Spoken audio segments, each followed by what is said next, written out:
Hey, what's up everybody, and welcome back to News Dose. And we need to talk about PlayStation acquisitions yet again. I know we've talked about PlayStation acquisitions a lot this week because they've already acquired two studios, being Nixxes and then Housemarque, but they also leaked, or possibly leaked, that they were acquiring Bluepoint Games as well earlier this week.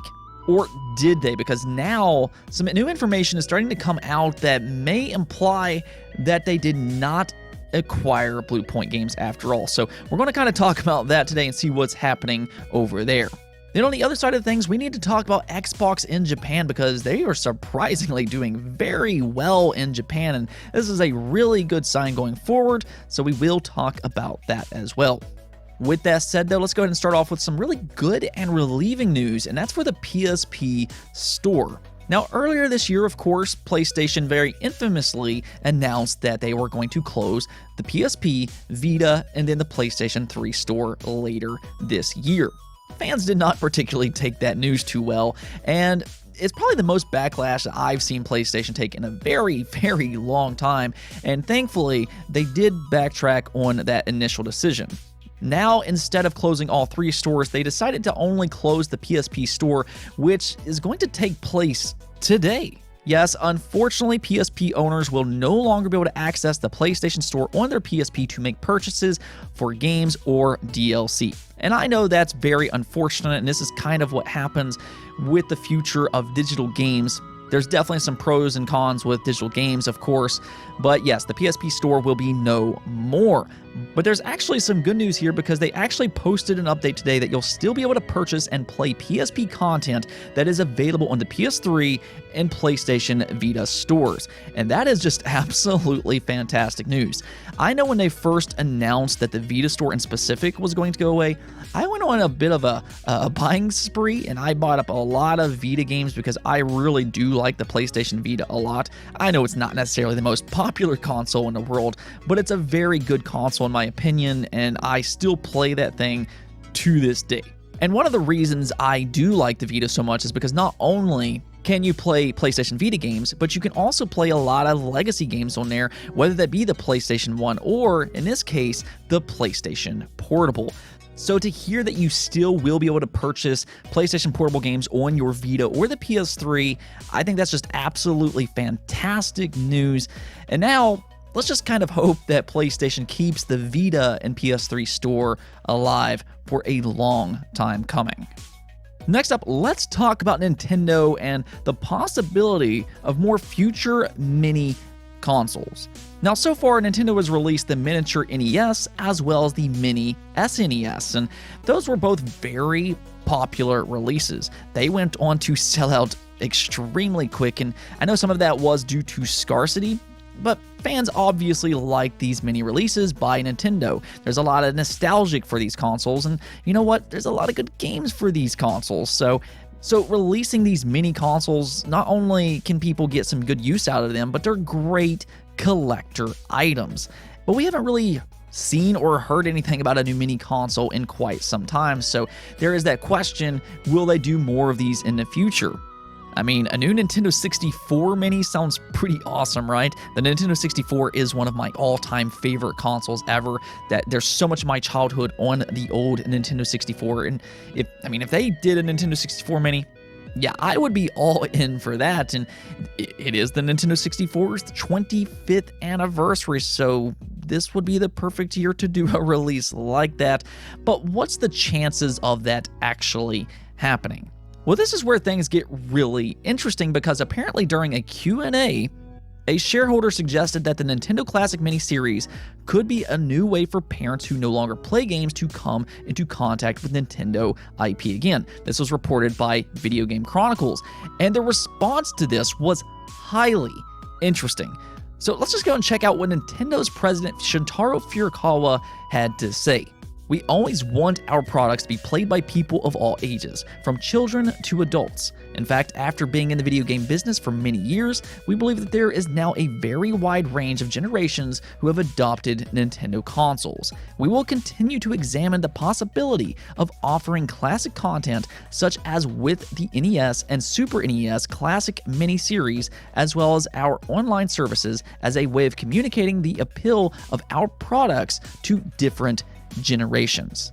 And that is a very interesting response because at the very least, this comment seems like that they are at least considering the possibility of future mini consoles. And I mean, come on, let's make that Nintendo 64 mini happen.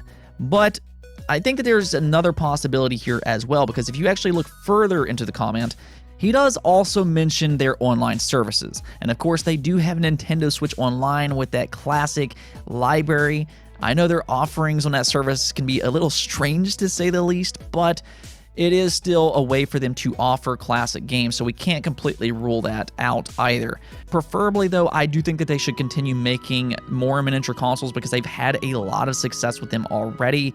Fans obviously want these mini consoles, so I think they should absolutely do that. And as far as bringing legacy games to the Switch, they need to do something more like the Virtual Console.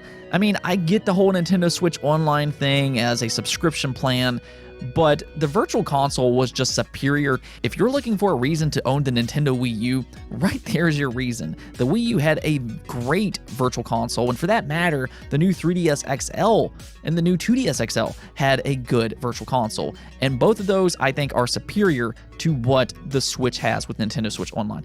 That's just my opinion, but either way, I do think that Nintendo should continue with these mini consoles, so hopefully, with this comment, they are looking into doing just that. Next up, let's talk about PlayStation because some strange things have been happening over at PlayStation this week. And this really started with that Housemarque acquisition that was made earlier this week.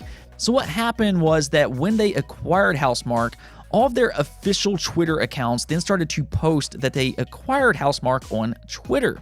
And that's all very normal and everything, but one of their Twitter accounts, being PlayStation Japan, may have mixed things up just a bit because they didn't post that they acquired Housemarque, but instead they posted that they acquired Bluepoint Games, the studio behind the Demon's Souls remake, as well as Shadow of the Colossus remake. Now, this is a very talented studio, and there's going to be a lot of excitement for an acquisition like this. So this would be a very big deal if this is indeed true. But PlayStation Japan quickly took that tweet down, and it was just simply marked as a mistake. But was it really a mistake, or did they just simply post it too soon? I mean, the picture that they posted had the Bluepoint logo and Demon's Souls in the background and everything, and why would a marketing team have a picture like this if they didn't indeed acquire Bluepoint Games? The whole situation is just really strange if you start to think about it, but things get even more strange.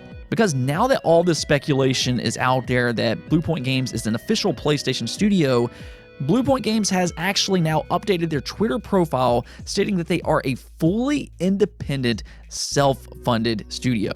And the timing of this update with all the different speculation that's going around, yeah, it sounds like this could be a response by Bluepoint Games. But there's still more to this story because, well, why wouldn't there be?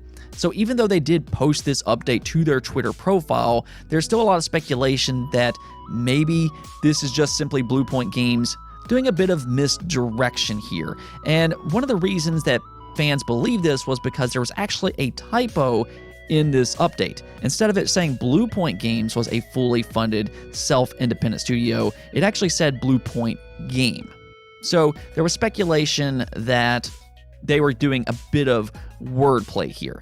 But, well, Bluepoint Games actually updated a second time, fixing this typo. So in the last 24 hours, Bluepoint Games has updated their profile twice, emphasizing that they are an independent studio. So what exactly is happening here? Earlier this week, you have PlayStation accidentally posting that they acquired Bluepoint Games. And now you have Bluepoint Games updating their profile saying that they are a fully independent studio. So which one is it? I mean, why would PlayStation go out of their way to make a picture saying that they acquired Bluepoint Games if that didn't indeed happen? That's just very strange to say the least, but now you also have Bluepoint Games seemingly responding by claiming that they are still independent. Like I said, this whole story is just really odd to say the least, but I do think that there's actually a few possibilities that could be happening here. One is that yes, maybe Bluepoint Games is still a completely independent studio and that they are not in fact getting acquired. That is completely possible. But there's also the possibility that maybe negotiations are still ongoing and that they're just not acquired yet. And then the last possibility is that maybe that they were having acquisition talks before, but the deal fell through and it's just not happening now. That's also a possibility, but I guess we're just going to have to kind of wait and see what happens with all this. Let me know what you think about all this, though. Do you think PlayStation will make an official announcement that they did acquire Bluepoint Games at some point or not?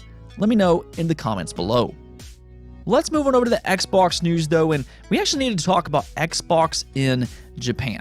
Now, we've talked about this a few times in the past because I really do believe that Xbox has a ticket to be successful in Japan this generation, and that's because Xbox Game Pass and xCloud. These two services paired with the Xbox Series has the potential of really helping out over in Japan. And I think we've already kind of seen that within just the last year. Xbox has been getting a lot of support from Japanese developers as of recent, and a big part of that is because Xbox Game Pass. Even though historically Xbox has not been big for Japanese games, now because of Xbox Game Pass, these Japanese developers can actually put their games into Xbox Game Pass and grow that user base. Xbox Game Pass is actually the perfect place for Japanese developers to release their games, as 22+ million subscribers will absolutely try these new games in Xbox Game Pass. That is one of the reasons that we're seeing more Japanese games released in the Xbox Game Pass, whether that be Final Fantasy, Dragon Quest, Monster Hunter, Yakuza, and the list just kind of goes on and on. I mean, even Dragon Quest Builders 2 and Octopath Traveler came to Xbox Game Pass. And that's exactly why these Japanese developers are starting to see success in Xbox Game Pass, and they're really starting to grow that user base on Xbox. So this is a bit of a side effect of having something like Xbox Game Pass. And actually, it looks like Xbox is starting to have success in the actual Japan region as well. In fact, if we look at the Famitsu sales charts for June 21st to June 27th, you can see the Xbox Series is having quite a bit of success, actually. So here you can see the Nintendo Switch went on to sell 72,951 units for the week. The PS5 sold 23,438 units, and then the Xbox Series sold 4,113 units. And yes, right away, you can definitely see the PlayStation 5 and the Nintendo Switch dramatically outsold the Xbox Series, and that's not really anything new. But you can't really compare Xbox to the PlayStation or Nintendo in Japan. Those are well-established consoles in that region, but to see Xbox improve the way it has is definitely noteworthy. In fact, according to Benji Sells, the Xbox Series has done so well in Japan here recently that the last 3 weeks are actually the biggest Xbox sales since October of 2012, excluding launch weeks. That is very impressive, and it just kind of shows you how much improvement they've made over in Japan. And to just kind of go ahead and put things into perspective, the Xbox Series so far this generation has sold 56,624 units lifetime. Well, that's actually already about half as much as what the Xbox One sold lifetime over in Japan. So, I mean, once again, Xbox is definitely improving in Japan, and this is actually very important for not just the Japanese region, but also worldwide, because the more success that Xbox has in Japan, the more games that everybody else gets worldwide. More Japanese developers will support Xbox if Xbox is doing good in the Japan region. And just as an example, I mean, I just mentioned this yesterday, but AI Somnium Files' Nirvana initiative is coming to Xbox. That was a big surprise because usually Chunsoft doesn't support Xbox consoles, but here they are. And this is one of the reasons. Not only is Xbox doing better in Japan, but there's also things like Xbox Game Pass, and we're starting to see demand for these games go up on Xbox consoles. So it looks like their hard work and dedication to get more Japanese games on Xbox is starting to pay off, and if you are a fan on Xbox that wants these Japanese games, this is definitely a great sign moving forward. Now we do have one last thing to talk about, and I'm just going to make this one real quick, but it looks like the Coalition, the Gears of War studio, is set to show a demo for Unreal Engine 5 running on the Xbox Series X at GDC on July 20th. And that right away is very exciting because I know a lot of fans want to see more about Unreal Engine 5. This is an engine that could take advantage of these next generation consoles. We want to see graphics improve, and possibly we could see that with Unreal Engine 5. And really, I don't think you could pick a better team to showcase Unreal Engine 5 than the Coalition.